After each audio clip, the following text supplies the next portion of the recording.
Rabies. Rabies lyssavirus is an enveloped, negative, single-stranded RNA virus that causes the severe disease of rabies. The RNA is about 12,000 nucleotides long and only produces 4 proteins. However, if left untreated, it is 100% fatal. This powerful virus takes the form of a bullet shape that is only 180 nanometers in length and 75 nanometers in diameter. Once it enters the cell through endosomal transport, it starts catalyzing viral proteins and spreading and infecting the neural system. To add insult to injury, the virus creates special proteins that weaken the immune system, making it unstoppable.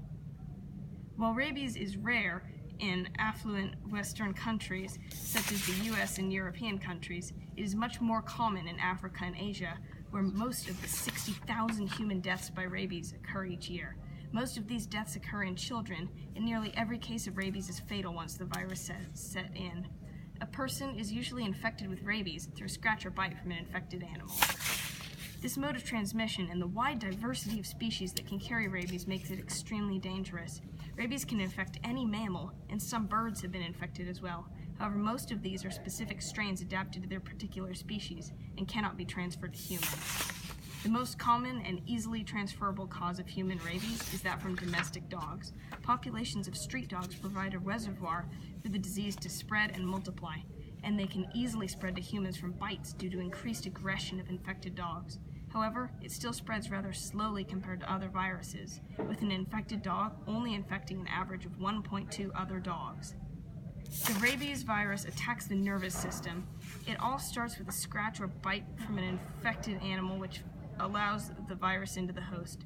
The victim then might experience a fever or headache. After a few weeks, the virus infects brain cells and nerves, causing inflammation and encephalopathic changes in brain function and chemistry.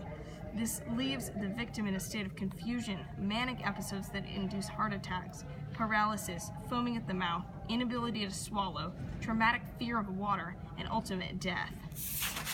Contracting rabies without treatment has had a death rate of 100% before 2012, when a woman survived without treatment for the first time ever. Luckily, if the virus is responded to in a timely manner, the virus can be stopped relatively effectively. If PEP, also known as rabies post-exposure prophylaxis regimen, is given within the first moments of exposure, it is 100% effective in stopping the pathogen, and the vaccine remains highly effective for the first 6 days after infection. After PEP is administered, a series of 4 1.0 milliliter rabies vaccinations are given to the subject in the coming days. Many third world countries have social and economic issues that make stopping rabies difficult. The poorer economies of the nations hit hardest by rabies mean that it is very difficult for people to obtain the necessary vaccines in time, so most cases go untreated and lead to death. Feral and semi-feral dog populations are also common in these countries, which are much more loosely connected to their owners than pet dogs usually are in America.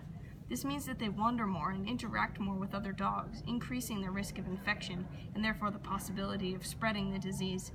This loose connection also makes it much more difficult for people to vaccinate their dogs, as many have no owner and those that do are harder to track down and catch. Another difficult societal factor is the culling of street dogs when a rabies outbreak occurs. Indiscriminate culling is not only extremely brutal and cruel to the dogs, but it often undermines vaccination efforts by killing vaccinated dogs and filling their places with unvaccinated puppies or even infected immigrants. Despite these challenges, there are many ways people are able to successfully fight against rabies. Increasing the availability and accessibility of PEP and globulin vaccines for rabies could help treat infected humans before the virus sets in and becomes lethal. Increasing awareness could also help people seek treatment, even when symptoms do not appear immediately due to the slow onset. The best long-term strategy for eliminating rabies, however, is vaccinating dogs. Culling is unethical and ineffective due to opening population gaps for new infected dogs to fill. The most effective method is widespread vaccination campaigns, where as many dogs as possible in a population are caught and given vaccinations, which are much less expensive than those used for humans. Vaccinated dogs are then marked with a special collar or other identifier.